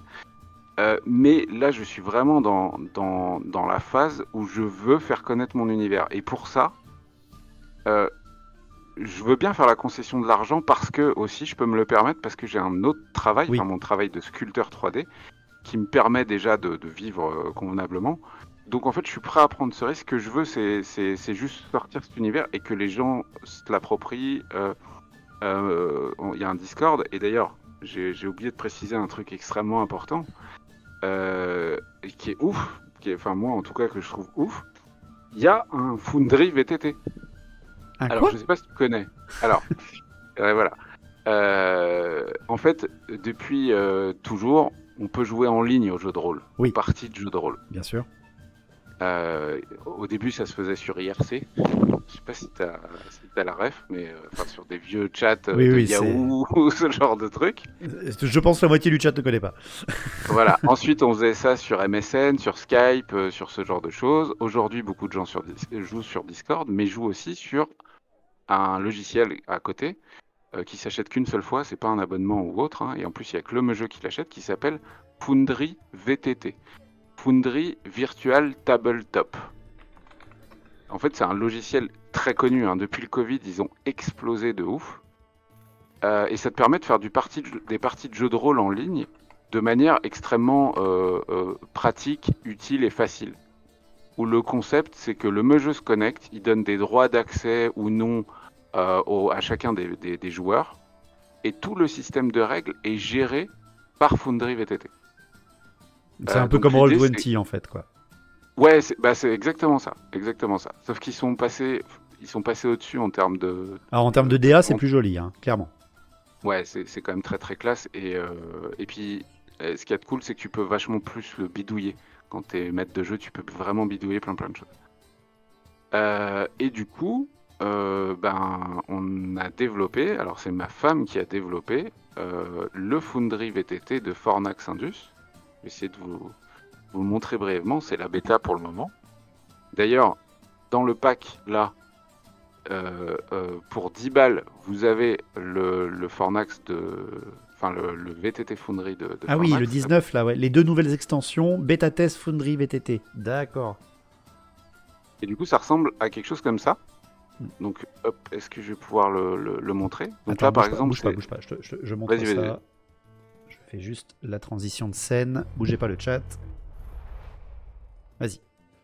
Donc là, c'est une scène de jeu de rôle. Je fais une partie de jeu de rôle avec mes copains. Et je leur dis, vous êtes au bar des Voyageurs du Vide. Le barman est derrière en train d'essuyer son comptoir. Qu'est-ce que vous faites? Les joueurs vont pouvoir littéralement déplacer leur personnage sur la map, comme ça, pour dire, bon bah moi je suis là, moi je suis là, moi je suis là. On peut changer évidemment de scène. Par exemple, ici, on a une scène de combat. Permet d'indiquer aux joueurs où on se trouve. Pendant une partie de jeu de rôle, ça peut aider. Et évidemment, il y a la feuille de personnage. Avec tous les jets de dés et tous les calculs qui sont automatisés. Donc là, par exemple, je vais dans l'équipement, je vais faire un tir de pistolet. Je vais cliquer sur ce petit symbole. J'ai des dés qui se lancent. Le résultat est là. Et ça m'indique déjà... Ah oui, c'est dans tir à distance, ma femme me dit. C'est dans tir à distance. Je fais mon jet ici, j'ai tous les dés qui sont faits. Tir à distance, dés lancés 1-1-1-1. Donc il m'indique les dés gardés, mais ça c'est rapport aux règles, on va pas rentrer dans le détail, c'est très simple. Hein. Résultat final 4. La difficulté, comme je l'ai dit avant, en jeu de rôle, il faut faire 12 ou moins. À 4, c'est une très belle réussite. Donc là, le jeu peut dire, bah c'est bon, t'as touché ta cible, fais les dégâts. Les dégâts, il va jeter le dé. En gros, tout est automatisé. Et là, avec ce tir à 4, j'ai fait 5 points de dégâts à la tête. C'est très très beau. C'est très très sympa. Non mais il faut arrêter, hein. Il faut arrêter les invités et les gens du chat de me parler de jeux de rôle parce que vous savez que j'ai pas le temps. Vous savez que c'est un investissement de fou pour ce qui est du MJ. Et vous savez que ça me titille depuis des années d'y retourner. Mais il faut... Mais voilà, arrêtez. Arrêtez, vous savez déjà que je suis preneur, c'est fini. Ce génie a tout prévu, dit Bifrost, mais c'est clair, c'est clair. Qu'en est-il de l'accès au livre de base lorsque ton jeu va décoller, ainsi que des extensions? Comptes-tu faire des réimpressions ou est-ce limité au financement participatif?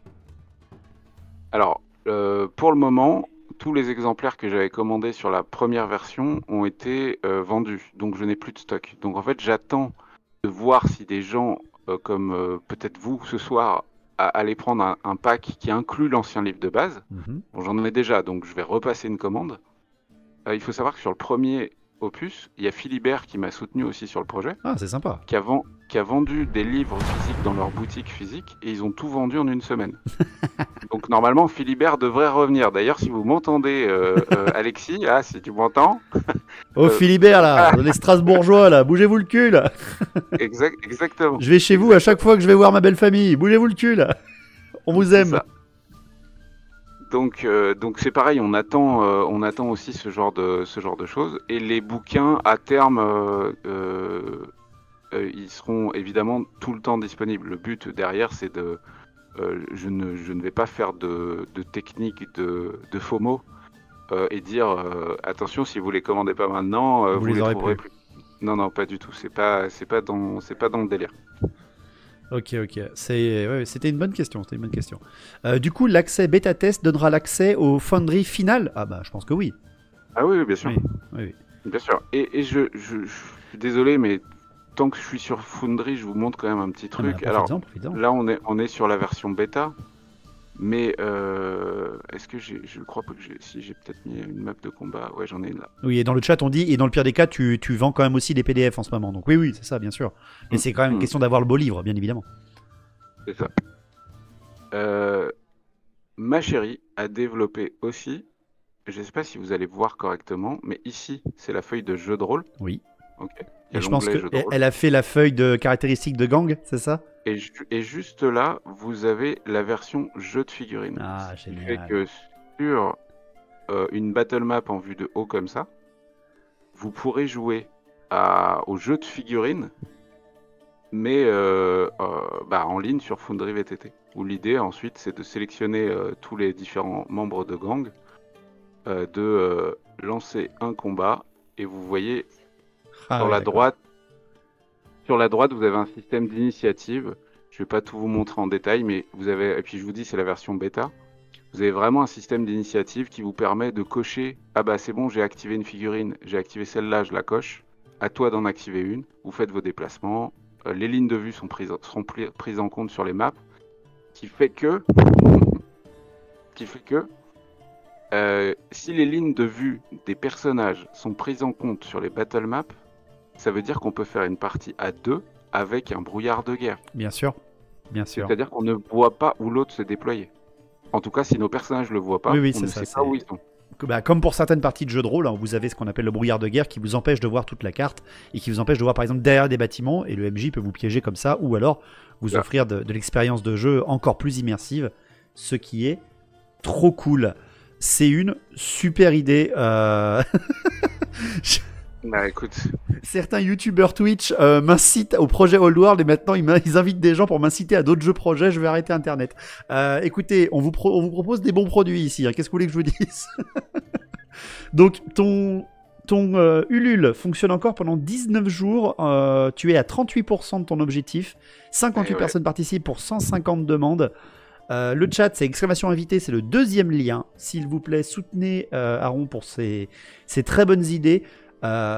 Si vous avez loupé le pack avec justement le livre de départ, moi je peux vous inciter, si vous pouvez vous le permettre bien évidemment, hein, de vous prendre le pack à l'intégrale. Je pense que vraiment l'intégrale est vraiment quelque chose de très très bon. Pourquoi? Parce que non seulement vous avez l'intégrale donc du pack Fornax de base, vous avez l'écran, vous avez l'extension, vous avez les PDF, et je lis que vous avez aussi la bêta test de Foundry VTT. Vous avez littéralement de quoi vous occuper pendant quelques minutes. Hein, voilà. Alors juste attention, l'accès bêta test au VTT Foundry, oui. Il inclut la version finale évidemment, mais il coûte 10 € en plus. D'accord, ok, d'accord. Il faut rajouter 10 € pour avoir l'accès à la bêta. C'est con, mais ma chérie y a passé des mois. Ah bah, oui, non, mais et si elle peut se faire 10 balles par-ci, 10 balles par-là, c'est oui, cool. c'est toujours agréable, on est bien d'accord. Pourquoi on n'en a pas entendu parler avant? Mais merci de cette formidable découverte. Ah bah, c'est fait pour, les amis, hein, c'est fait pour. Les comptoirs, c'est là pour ça aussi. Hein. Parce qu'il y en a plein des projets comme ça. Hein. Il y en a énormément des petits projets justement de production de contenu. Il n'y a pas que les majeurs hein, dans le jeu de figurines ou le jeu de rôle. Il y a beaucoup justement de personnes plutôt de l'ombre et qui ne mériteraient pas de rester dans l'ombre. Je remets la question, est-ce qu'Is ne pourrait pas venir faire une démo de Fornax chez toi, David? Alors, à la maison, ça serait compliqué, parce qu'il y a quand même la distance qui est toujours pas très pratique, mais justement, il a pensé à développer des projets en numérique, ce qui est peut-être, en effet, une idée qui peut se développer, en effet. Yellow Shark, moi, c'est vrai que... Même faire une démo, moi que je me prends de toute façon, c'est sûr, c'est presque certain que je vais me prendre le PDF, ça c'est presque sûr, de vous faire peut-être un dimanche après, moi, avec des joueurs volontaires, un petite idée de Fornax, là, ça serait pourquoi pas. Hein. Est-ce que tu serais chaud? Il faudrait que ça pourrait être fun de faire ça avec d'autres personnes présentes sur YouTube, des acteurs, tu vois, du milieu de la figurine. que je trouve 2, 3 ou 4 joueurs et je vous masterise une partie de jeu de rôle de carrément. Fornax pendant, allez, on se cale 2 heures. On peut même le faire en live et les gens peuvent peut-être influencer la partie de jeu de rôle, tu vois, je sais pas Complètement. dans quelle mesure, mais ça pourrait être cool, quoi. Bah, je suis même plus preneur d'être joueur que d'être MJ, parce que le mieux pour avoir un bon MJ, bah, c'est celui-là qui a carrément créé l'univers, c'est sûr que c'est carrément mieux. C'est sûr que c'est beaucoup mieux. Moi, je serais très très preneur. Faut surtout pas hésiter, Esquisse, on pourrait complètement se trouver un truc comme ça sur une petite après-midi, du plaisir. Et en plus de le faire en direct, je pense que le chat serait preneur, carrément. Et je rajoute un dernier truc, et ça c'est vraiment pour motiver que les vrais à participer au projet. Attention, c'est du très très haut niveau.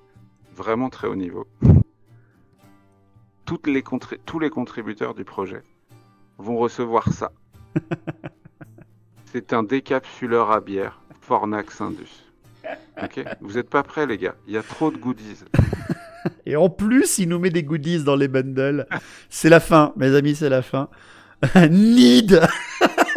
Ça y est, ça commence. Non, mais en plus, sans déconner, c'est vrai, hein, il y a ça en goodies pour tous les contributeurs. Dans le colis, il y aura ça. Physique, évidemment, hein, que PDF. Je t'en mettrai un dans une en impression 3D. Vous de l'imprimer, par contre. Ça, c'est indispensable pour les JDR, me dit-on dans le chat. Bah oui, évidemment. Triomphe, oui, en effet, il a... Pardon, excuse-moi. Triomphe a demandé, et je réponds tout de suite, est-ce qu'il est possible d'avoir les livres à l'étranger? Oui, c'est possible. Il a déjà envoyé au Mexique, il a déjà envoyé en Belgique, il a déjà envoyé ailleurs. Faut surtout pas éviter... C'est le clou du cercueil. J'ai craqué, pareil, pour moins que ça. Voilà, bah, vous hésitez surtout pas. Moi, ça me ferait plaisir qu'il y ait même 5, 6, 10 participants qui puissent rejoindre l'aventure. Ça me ferait plaisir que des membres de la commu le fassent. Moi, je suis un amoureux des jeux d'escarmouche, du wargame, du JDR. Tout ceci n'est que pour moi et je céderai certainement. 19 jours, ça fait quoi ça? Est-ce que la paye, elle arrivera à temps? Oui, elle arrivera à temps, parfait. C'est nickel. Et puis je te dis, vraiment, ça pourrait être très sympa qu'on fasse un truc ensemble, un de ces quatre. Il va falloir trouver parce que t'as un planning très chargé. Ben écoute, c'est clair. Mais moi, ce qui serait le plus intéressant, c'est de le faire avant que ton crowdfunding soit fini. Ça serait mieux, parce que 19 jours, autant que ça soit utile, quoi. Donc, il clôture quand? Il clôture le 14 avril, c'est ça? Ouais, c'est ça. Le lundi... Lundi 14. Lundi 14, absolument. Ouais. Ah, malheureusement, le 12 et le 13, je suis pas là. Je suis à Domazan pour un tournoi. Peut-être le 6. Peut-être le 6 avril, où je sais que je peux pas me déplacer à Paris, donc je serai dispo. C'est un dimanche après-midi. Peut-être. Ça dépend de toi, en fait. Ça dépend surtout de toi, si c'est toi qui masterise. Mais ça fait très court pour trouver des joueurs. Hein. Non, t'inquiète. Alors, des potes release, j'en ai un paquet. Et puis, je pense que si on... Tu vois, j'enverrai aussi un petit message à d'autres personnes qui ont une chaîne YouTube dans le délire. Et puis on va essayer. Mais je pense qu'on peut trouver, t'inquiète. Ben écoute, moi c'est toi le MJ, tu me proposes une date. Moi, pour ce qui est des streams, si tu veux qu'on ait un direct en plus et essayer d'avoir... là tu vois, on a eu 120 personnes qui ont pu regarder. Si tu as déjà 10% de ces gens-là qui sont intéressés, moi ça me va très très bien. Le dimanche après-midi, je sais que c'est pas trop mal. On a eu 200 personnes dimanche dernier. Ça peut être pas mal. Après, j'ai eu pas mal de gens qui m'ont dit j'attends la paye. Est-ce que je peux comprendre? Parce que c'est... Enfin voilà, on vit dans une période qui est parfois un peu compliquée au niveau des finances, donc je comprends totalement le fait. Mais je croise les doigts quand même que... Bien sûr. Que ça fonctionne. Il y a le chat qui me dit mais attends là, Esquisse, il a du temps jusqu'à 3h du matin, non? Oui, parce qu'on attend les petits codes, nous, jusqu'à 3h du mat. Ah, oui. Il m'a dit qu'il avait pas le temps ce soir. Non, c'est vrai que là, tu vois, ma limite, elle est à 22h. Voilà, donc après, je vais vous laisser en tête-à-tête avec votre présentateur préféré. C'est très gentil. Mais non, c'est vraiment cool. Question pour ce cher Esquisse. J'avais envie de me lancer dans une aventure similaire et je me demandais, est-ce que tu avais pensé à faire ça uniquement en PDF et pourquoi cette idée n'a pas été retenue, me demande Let's Sky. Qu'est-ce qui t'a poussé à faire du physique? Le côté vieux con. Non, mais en vrai, c'est un peu ça. Moi, je suis release depuis toujours, en même temps que le jeu de figurines. Je vous dis, jeu de figurines 7 ans, jeu de rôle 11-12 ans, 6e, 5e, tu vois. J'aime les livres, en fait. Ouais. C'est aussi bête que ça. J'aime les livres, j'adore me caler dans mon canapé avec la dernière extension de la V4 de Warhammer jeu de rôle. J'ai reçu il n'y a pas longtemps le raccord nu, là, tu vois. J'attends Appel aux armes. Qui sont magnifiques. Voilà. Non, je trouve que les bouquins, c'est trop cool. Et puis en partie de jeu de rôle, quand tu joues avec des potes autour d'une table, bah moi, je suis peut-être un vieux con de me jeu, mais j'ai pas de PC. Je Ouais, veux des livres. ouais, je suis d'accord. Et je mets des marque-pages et je fais des flèches sur des feuilles pour faire semblant que je prends des notes et leur faire peur, tu vois. On est tous de cette équipe où quand on veut faire une liste d'armées, on ouvre un bouquin et on a un crayon de papier et un papier à côté et on griffonne. Allez, j'en ai C'est une ça, juste ici que j'ai fait cet après-midi sur un pauvre post-it de Moïse. exactement On ça. est comme ça, c'est directement. En plus, vraiment, je tiens à préciser l'effort. C'est un effort aujourd'hui de faire et de vouloir faire du physique, parce que trop de gens choisissent un peu trop la facilité du numérique. Et c'est quand même quelque chose. Un livre de jeu de rôle, c'est de la collection aussi. C'est quelque chose Mm. qui te raconte une histoire. Donc le faire en physique, c'est aussi participer non seulement au travail de quelqu'un qui a voulu faire l'effort de rendre ça physique. Il y a quelques petits easter eggs cachés dans le bouquin. Mhm. Il y en a un, j'en ai qu'une seule personne qui a trouvé. Ah, intéressant. Et en plus, t'arrives pas à court de batterie au milieu de la partie. C'est vrai, c'est un autre problème. Eh ben écoute, c'était un excellent plaisir. Je me permettrai, si ça te va, de mettre cette vidéo pour ta promotion un petit peu sur la chaîne secondaire, de te mettre une belle vignette de Fornax et d'essayer de te faire valoir ça certainement dans 2 jours. Si je peux participer à ta communication, j'en ferai j'en ferai le geste avec grand plaisir. On verra ça avec le gestionnaire de la seconde chaîne, sinon je le ferai moi-même. Et je vais te libérer, parce que tu me disais pour 22 heures, et je pense on a déjà très bien parlé de ce projet. On a certes parlé quasiment que de Fornax, mais encore une fois, vraiment, je vous invite aussi, encore une fois, exclamation invitée, à suivre la chaîne de Esquisse. Moi, je la suis déjà depuis quelques années, quelques temps. La production qu'il nous donne, et j'aime beaucoup ses vidéos champêtres, alors moi, je tiens juste à le dire aussi. C'est pas un gars qui a un studio super joli classe, mais qui a plutôt de très beaux paysages et qui les partage avec nous dans ses vidéos, et moi, j'adore. Avec Il des nous... chèvres et des chevaux qui commentent parfois les vidéos. C'est ça. Il a de quoi vous parler de peinture, il a de quoi vous parler de modélisme, bien évidemment, il a de quoi vous parler de son jeu et d'autres choses qu'il aime. Donc n'hésitez surtout pas à soutenir Aaron, c'est toujours un plaisir. J'avoue, tes discussions en pleine cambrousse, c'est reposant. Bah voilà, vous voyez. Donc merci beaucoup à toi. Les gars. On se recontacte très très vite pour cette petite idée de JDR là. Moi ça me voilà, je suis hypé, c'est fini déjà. Et puis je te souhaite une réussite et que ce Lul trouve justement ses émules. Encore une fois, il n'est qu'à 38%. Participez comme vous le pouvez les gens si vous le voulez et vous le pouvez, je vous le conseille. Le mode escarmouche lié au JDR, c'est un avenir, c'est quelque chose qui est très valable. Soutenez les projets comme ça et plus vous en soutenez, plus vous en aurez. C'est très important. Ouais, tu vois, on croise les doigts, on touche du bois. Encore merci beaucoup David pour ton invitation. Avec plaisir. Merci à tous ceux qui étaient là dans le chat. J'ai essayé de lire vos commentaires, mais en même temps que je parle. Ouais, c'est compliqué. Et d'ailleurs, David, t'es un bon, hein, parce que présenter du live, c'est pas du tout la même chose que de faire des vidéos, les gars. C'est vraiment pas pareil du tout. Il faut être multitâche. Et ça se voit que ce mec, c'est un multitâche. Donc bravo à toi, parce que tu arrives à gérer les coms. Moi, je suis perdu là. Ouais, c'est gentil, merci beaucoup. Mais merci à tous ceux qui étaient là. N'hésitez pas à aller jeter un œil au projet, à le partager aussi à vos potes. Oui, important, partagez-le, même si ça vous intéresse pas, partagez-le, c'est très important. On peut toucher quelqu'un, rien qu'au partage. C'est ça, il y a un pack pour 2 joueurs, tu vois, typiquement, 2 potes qui veulent se lancer ensemble, ils vont payer un peu moins cher et ils auront chacun leur bouquin. Ouais, je l'ai vu, c'est l'avant-dernier, je crois, pack 2 joueurs, voilà, c'est ça. Full collection x2, avec en plus le Foundry VTT, pour le plaisir. Voilà, vous en avez pour moins de 200 balles, à 2, ça vous fait 99,5 € chacun, quasiment. Et vous êtes au plaisir. Eh ben, merci beaucoup, mon cher Aaron, et puis porte-toi bien. Merci à toi, David. Je te souhaite une longue nuit. Bah oui, bon, écoute, il est même pas 22 heures, on en a encore pour au moins 5 heures. Le plaisir. Bonne soirée à toi, merci beaucoup. Bonne soirée. Ciao, ciao. Bonne soirée. Allez, salut à tous.